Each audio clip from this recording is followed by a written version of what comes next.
오늘 우리 예수님께서 겟세마네에서 기도하시는 그 장면의 말씀을 우리는 함께 읽었습니다. 예수님께서 제자들과 함께 마지막 만찬을 나누신 후에 감람산으로 올라가십니다. 그 감람산에 겟세마네 동산이 있는데 그곳에서 예수님은 지금 기도하기를 원하고 계십니다. 예수님은 그 겟세마네가 체포될 장소이고 이제 곧 예수님은 십자가를 지실 그때가 다가왔음을 우리 주님은 누구보다도 잘 알고 계십니다. 사실 우리가 인간적인 마음으로 생각해 볼 때는 그 겟세마네 동산에서 예수님은 피하고 싶은 마음이 훨씬 더 크지 않았겠습니까? 우리 같으면 그 자리를 계속 지키고 있겠습니까? 그곳에서 체포되어서 십자가의 고난의 길을 걸어가야 되는데 그곳에 있고 싶겠습니까? 그런데 예수님은 그 장소를 벗어나지 않으시고 피하지 않으시고 오히려 그곳에서 기도하시며 그 자리를 지키고 계십니다. 우리가 이 말씀을 통해서 우리의 삶 가운데에서 어떻게 승리하며 살아갈 수 있는지를 오늘 우리는 배울 수가 있습니다. 우리도 가정에서 또한 직장과 사업장과 우리의 삶의 현장에서 여러 가지 어려운 일들을 만날 때가 참으로 많습니다. 그러면 우리는 어떤 마음이 듭니까? 그 어려운 문제가 찾아오면 우리는 그 자리를 벗어나고 싶은 마음이 먼저 듭니다. 가정의 어려움이 찾아오면 그 가정을 내팽개치고 그냥 나가고 싶은 마음이 훨씬 더 크고 직장에서 어려운 문제를 만나면 직장을 옮기고 싶은 마음이 훨씬 더 먼저 듭니다. 목회자도 마찬가지일 겁니다. 목회에 어려움이 생기면 다른 데로 옮기고 싶은 마음이 자연적으로 제일 먼저 생기는 것이 우리 연약한 인생의 그 모습 아니겠습니까? 그런데 주님은 그 자리를 지키시며 오히려 더 기도하면서 하나님께 가까이 나아가고 계십니다. 이것이 오늘 우리가 삶의 자리에서 반드시 해야 될 믿음의 모습이라 생각을 합니다. 가정에 어려움이 있으면 그 가정을 벗어나려고 하는 것이 아니라 오히려 그 가정을 지키며 끝까지 그 자리에서 기도하면서 하나님의 뜻을 구하고 하나님의 능력을 받고 그래서 나를 통해서 그 가정이 변화되기를 기도하는 마음으로 우리는 그 가정에서 기도하며 나아가야 될 것입니다. 직장 가운데 어려움이 있으면 당장에 그 직장을 그만두고 다른 곳으로 옮기려는 마음보다 그 직장 가운데 이 어려움을 만난 이유가 무엇인지를 하나님께 묻고 하나님의 뜻이 어디 있는지를 기도하며 발견하는 것이 먼저일 것입니다. 우리가 기도하지 않으면 주님께서 그 자리에 머무르며 지키라라고 하시는데도 우리는 도망가고 벗어날 때가 많고 또 때로는 주님께서 그 자리를 벗어나라 하시는데도 우리는 그것을 알지 못하고 그 자리에 머물러서 끝까지 사람의 마음으로 그것을 싸우려고 할 때가 참으로 많습니다. 기도하지 않으면 우리에게 분별력이 없고 분별력이 없으면 우리는 주님의 뜻과 멀어진 삶을 살아갈 수밖에 없다라는 사실을 기억하시고 오늘 예수님께서 그 겟세마네 동산에서 먼저 하나님께 기도하시는 이 모습을 바라보면서 우리도 가장 먼저 어려움을 만났을 때에 그 자리에서 더욱더 엎드려 하나님께 기도하는 이 모습이 우리 모든 성도님들의 삶에 나타날 수 있게 되기를 간절히 소망합니다. 예수님은 이렇게 제자들과 함께 겟세마네로 가셔서 제자들에게 말씀하십니다. 내가 저기 가서 기도할 동안에 너희는 여기에 앉아 있으라 라고 말씀하고 있습니다. 그런데 이 예수님의 말씀은 단순히 너희는 여기서 앉아서 기다리고 대기하고 있으라 라는 의미가 아닙니다. 그 당시에 스승과 제자의 관계를 살펴보면 이 말씀이 어떤 의미인지를 우리는 정확하게 알 수가 있습니다. 스승이 기도를 하는데 제자가 놀고 있을 수 있습니까? 스승이 금식을 하는데 제자는 밥을 먹을 수 있습니까? 그거는 절대 있을 수 없는 관계입니다. 제자라는 것은 스승을 따라가고 스승을 본받는 것이 제자의 모습입니다. 예수님께서 스승으로서 내가 저기 가서 기도할 동안에 너희는 여기 앉아 있으라 라는 말씀은 너희도 여기서 나와 함께 기도하라 라는 말씀인 것입니다.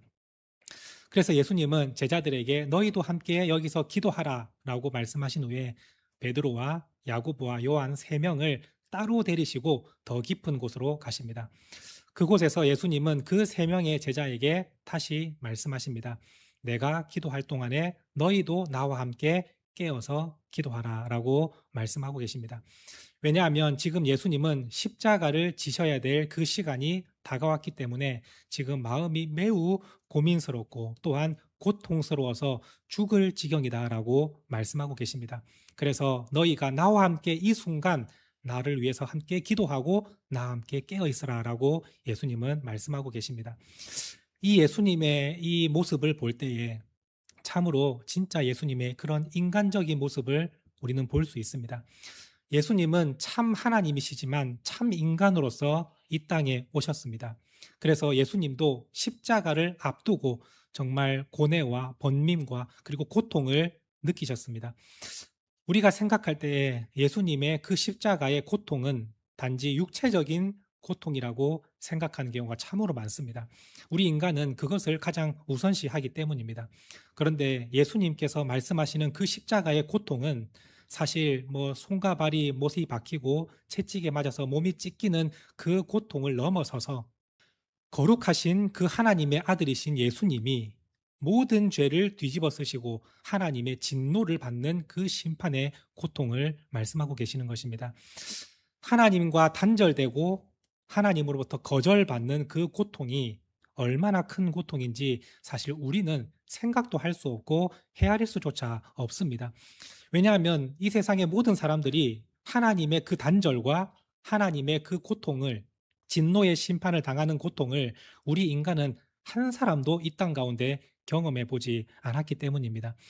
그래서 우리는 보통 지옥이라고 한다면 뜨거운 불에서 영원히 이 육체가 고통받아야 된다는 것을 지옥의 가장 큰 고통이라고 생각하지만 사실 하나님과의 관계가 완전히 끊어진 그 장소가 지옥인 것입니다. 하나님과 관계가 끊어졌다는 것을 여러분 상상이나 해본 적이 있습니까? 우리가 생각할 때 지금 믿지 않은 사람들은 하나님과 관계가 끊어진 상황 아닙니까? 라고 생각하는 분이 계실 겁니다. 그런데 그 사람들에게도 하나님의 은총은 지금도 여전히 부어지고 있습니다. 그래서 예수님은 말씀하지 않습니까? 선인에게도 악인에게도 하나님은 동일하게 해를 비추시고 비를 내리셔서 은혜를 베풀고 계신다. 그래서 지금 믿지 않는 사람들 가운데에도 하나님과의 그 진짜 단절을 경험해 보지 못한 사람들입니다. 그런데 이 세상의 마지막 때가 되면 그 진노의 심판과 하나님의 완전한 단절, 숨이 막힐 정도로 하나님과의 그 단절을 이제 비로소 경험하게 되는데 그것이 바로 지옥의 고통이다라는 것입니다.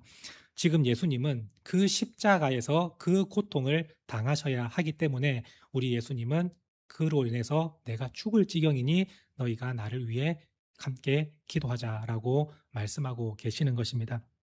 우리가 이 말씀을 생각할 때에 주님께서 왜 그러한 고통을 당하고 계십니까? 그 이유는 우리가 그 고통을 당해야 되지만 우리를 그 영원한 고통에서 다시 영원한 생명으로 옮기시기 위해서 그 거룩하신 예수님이 십자가상에서 하나님의 거절을 당하고 하나님의 진노의 심판을 주님께서 당하시고 계시는 것입니다. 그 은혜를 생각하면서 여러분들이 다시 한번 주님의 구원의 은혜를 생각하며 삶 가운데에서 진정한 기쁨으로 살아갈 수 있게 되기를 소망합니다. 예수님은 이 십자가를 앞두시고 지금 겟세마네 동산에서 이렇게 기도를 하십니다. 39절 말씀입니다. 우리 같이 읽도록 하겠습니다. 조금 나아가사 얼굴을 땅에 대시고 엎드려 기도하여 이르시되 내 아버지여 만일 할만하시거든 이 잔을 내게서 지나가게 하옵소서. 그러나 나의 원대로 마시옵고 아버지의 원대로 하옵소서 하시고 예수님의 이 겟세마네 동산에서의 기도의 핵심은 주님이 원하시는 것이 있지만 그러나 제 뜻이 아니라 하나님의 뜻대로 되기를 원합니다라는 기도셨습니다. 그리고 주님은 이 기도에 이어서 두 번째도 같은 기도로 기도를 하십니다. 42절 말씀입니다. 같이 읽겠습니다. 다시 두 번째 나아가 기도하여 이르시되 내 아버지여 만일 내가 마시지 않고는 이 잔이 내게서 지나갈 수 없거든 아버지의 원대로 되기를 원하나이다 하시고 예수님은 두 번째로 같은 기도를 드리십니다. 제가 원하는 것이 있지만 아버지의 뜻대로 되기를 원합니다. 그리고 예수님은 세 번째로 기도하실 때도 똑같은 말씀으로 기도하셨다. 이렇게 말씀을 하고 있습니다. 예수님의 기도는 철저히 하나님 아버지께 순종하는 기도를 드리고 있습니다. 사실 이 기도는 예수님께서 제자들에게 가르쳐 주신 그 기도이며 예수님은 그 기도의 지금 본을 보여주고 계십니다. 예수님께서 제자들에게 어떻게 기도하라고 말씀하십니까? 하늘에 계신 우리 아버지여, 아버지의 이름이 거룩히 여김을 받으시오며 라고 기도하라고 예수님은 가르쳐 주셨습니다. 자, 우리 이 말씀에서 아버지의 이름이 거룩하게 되는 그때가 언제입니까? 우리가 기도의 자리에서 아버지의 이름이 거룩하게 되기를 원합니다라고 기도하면 아버지의 이름이 영광을 받고 거룩해지는 것입니까? 하나님은 그 자체로도 거룩하신 분입니다. 우리가 하나님을 위해서 주님의 이름이 거룩해지기를 원합니다라고 기도하지 않아도 하나님은 이미 거룩하신 분입니다. 그러면 아버지의 이름이 거룩하게 되기를 원합니다. 이 기도는 어떤 기도입니까? 우리가 내 욕심과 내 욕망을 내려놓고 내가 원하는 기도가 있지만 주님 제 뜻은 내려놓고 아버지의 뜻대로 되기를 원합니다라고 기도하며 순종하며 나아갈 때에 아버지가 영광을 받으시고 하나님 아버지의 이름이 거룩히 여김을 받게 되는 것입니다. 우리가 계속해서 기도할 때에 주님 제가 이것을 원합니다. 이것을 반드시 들어주십시오라고 고집을 부리며 끝까지 하나님과 대치된 상황에서 내 고집을 꺾지 않을 때 하나님의 이름이 거룩히 여김을 받으실 수 있겠습니까? 우리가 그 가운데에서 내 고집을 꺾고 주님 앞에 순종하며 아버지의 뜻이 이루어지기를 원합니다라고 기도할 때에 하나님의 뜻이 이 땅 가운데 나를 통해 이루어지는 그 놀라운 역사가 일어나게 되는 것이고 그때에 하나님의 이름이 거룩히 여김을 받게 되는 것입니다. 주님은 그 기도를 드리고 계십니다. 주님, 이 잔이 지나갔으면 좋겠습니다. 이 진노의 잔이 저에게 피해 갔으면 좋겠습니다. 그러나 아버지의 뜻대로 되기를 원합니다. 이것이 아버지의 이름이 거룩히 여김을 받으시는 바로 그 기도 제목인 것입니다. 그러므로 우리가 하나님 앞에 기도 드릴 때 얼마나 오래 기도하고 얼마나 열심히 기도하는지는 사실 중요하지 않습니다. 그 기도 내용이 나를 원하는 것이고 나의 욕심을 구하는 기도라면 그것이 오래되면 오래될수록 하나님 앞에 죄를 짓는 것이 그 기도의 자리인 것입니다. 그래서 진짜 하나님이 원하시는 기도는 내 뜻이 아니라 아버지의 뜻대로 되기를 원합니다라는 바로 기도인 것이며 아버지의 이름이 거룩히 여김을 받으시오며라는 그 기도는 내 생각은 다 사라지고 하나님의 뜻이 제 마음에 부어지며 제가 그 뜻대로 순종하며 나아가겠습니다라는 기도인 것입니다. 그래서 우리가 하나님 앞에 기도드릴 때 작정 기도를 하고 금식 기도를 할 때에 여러분들이 이 의미를 생각하며 기도할 수 있기를 원합니다. 우리가 작정 기도를 하는데 주님 이 시간까지 제가 작정하며 기도하겠습니다. 이 기간 동안에 반드시 제가 원하는 기도 제목이 이루어져야 됩니다라는 마음으로 기도를 하고 있다면 이게 얼마나 하나님의 뜻과는 먼 것입니까? 주님 40일 동안 내가 기도하겠습니다. 그 40일 안에 제가 기도하는 응답이 반드시 이루어져야 됩니다. 라고 기도한 것은 아버지의 이름이 거룩히 여김을 받는 그 기도와는 전혀 거리가 먼 것입니다. 금식 기도를 하는데 주님 제 기도가 이루어질 때까지 제가 하루 한 끼 금식하겠습니다. 일주일 동안 밥 먹지 않겠습니다. 이러한 기도는 나의 그 기도 제목을 하나님께 올려들어서 하나님의 마음을 바꾸어서 그것을 반드시 받아내겠다는 그러한 기도이지 않습니까? 이게 얼마나 하나님을 대적하는 기도입니까? 이런 기도는 우리의 믿음의 성도들에게 절대로 일어나서는 안 되는 것입니다. 그러면 우리가 어떤 마음으로 작정 기도하고 금식 기도하는 겁니까? 하나님 제가 이 기간 동안에 주님 앞에 기도할 때에 하나님의 뜻이 분명하게 드러나기를 원합니다. 제가 주님의 마음을 분명히 알고 그 뜻에 순종할 수 있도록 붙들어 주십시오. 제가 주님 금식하며 나아가는데 이 금식하는 기간 동안에 하나님의 뜻을 제가 깨닫고 그 말씀에 순종할 수 있는 힘을 주십시오. 이것이 진정한 작정 기도이며 진정한 금식 기도가 아니겠습니까? 오늘 바라기는 예수님께서 드리셨던 이 기도처럼 주님 제가 원하는 것은 있지만 하나님 아버지의 뜻대로 되기를 원합니다. 그리고 주님이 원하시는 그 삶을 제가 살아갈 수 있도록 주님 힘을 주십시오 라는 기도가 하나님 앞에서 바른 기도이며 그럴 때에 하나님의 뜻이 우리를 통해서 이 땅 가운데 놀라운 역사가 일어나는 능력의 기도다라는 것을 여러분들이 기억하시고 여러분들의 가정과 직장과 사업장 그 가운데에서 진짜 참된 기도를 드리며 나아가는 믿음의 성도님들이 될 수 있기를 간절히 소망합니다. 예수님은 이렇게 3번의 아버지의 뜻대로 되기를 원합니다라는 기도를 드리시면서 모든 것을 준비하십니다. 예수님은 기도로 준비가 되셨기 때문에 그 십자가의 길을 온전히 당당하게 걸어가시며 그 십자가 위에서도 끝까지 견디시며 구원을 완성하십니다. 그런데 제자들은 어떻습니까? 제자들은 주님께서 깨어 기도하라라고 말씀하시는데도 그들은 깨어 있지 못했습니다. 기도하지 못했고 잠들어 있었습니다. 그랬더니 어떤 결과가 일어났습니까? 그 시험 앞에서 이 제자들은 모두가 다 모조리 넘어지고 말았습니다. 주님은 기도하셨기 때문에 그 고통의 십자가를 주님께서 당당하게 걸어가셨지만 제자들은 그 시험 앞에서 아무도 서지 못했습니다. 모두가 다 준비되어 있지 않았기 때문에 무너지고 말았던 것입니다.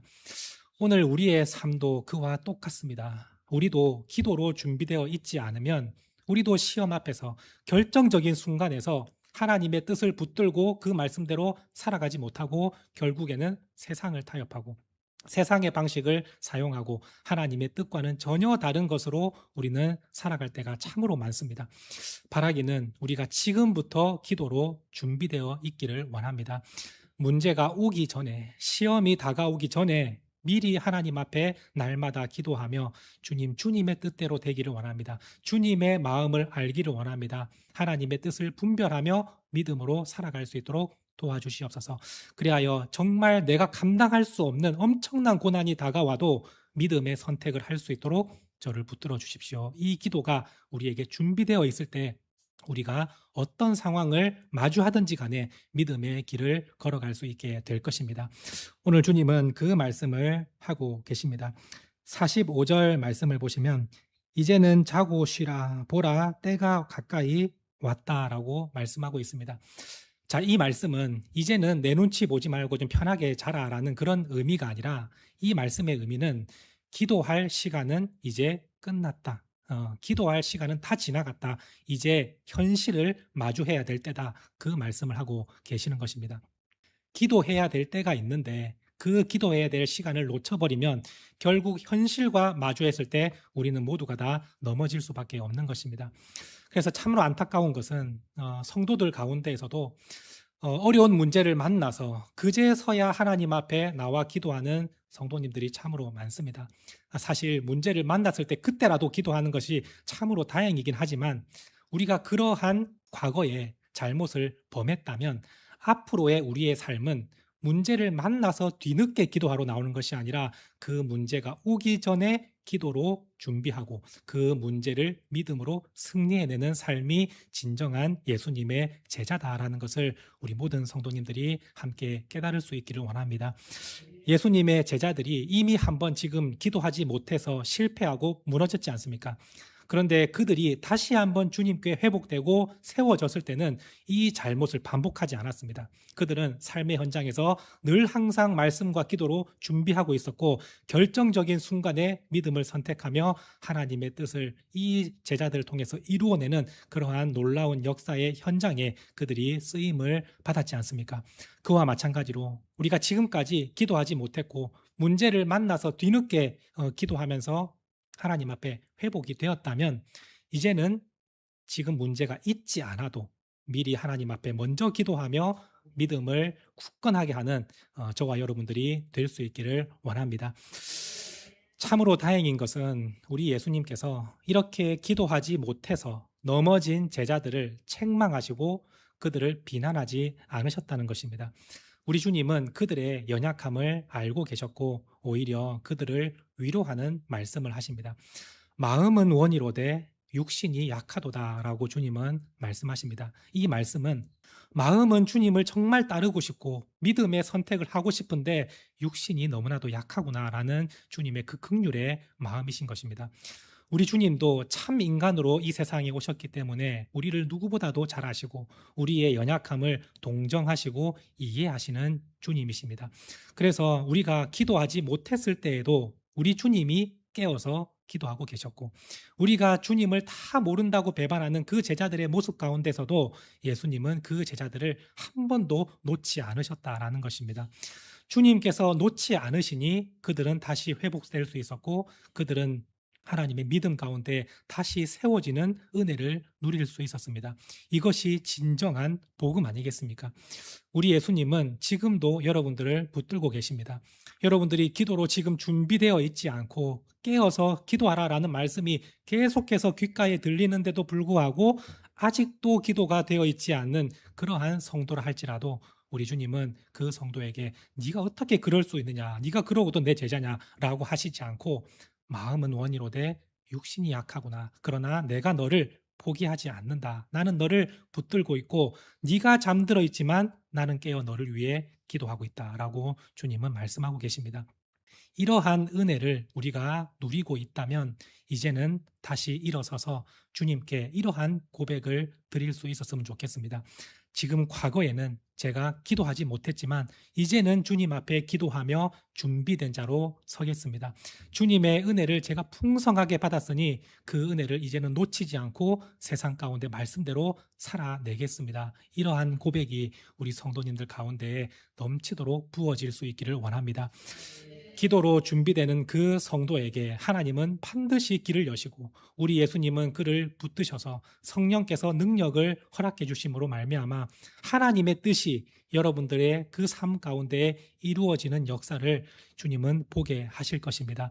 우리 모든 성도들이 이 말씀을 붙들고 나는 비록 실패하고 넘어질 때가 있었지만 주님은 나를 포기하지 않으시고 끝까지 나를 붙들고 계시니 지금이라도 다시 일어서서 주님 말씀과 기도로 무장하며 이 세상에 주님의 뜻을 이루어 가는데 쓰임 받기를 원합니다라고 고백할 때에 그것이 주님이 원하시는 진정한 제자의 모습임을 기억하면서 이 말씀대로 살아가는 저와 여러분들이 될 수 있기를 간절히 소망합니다.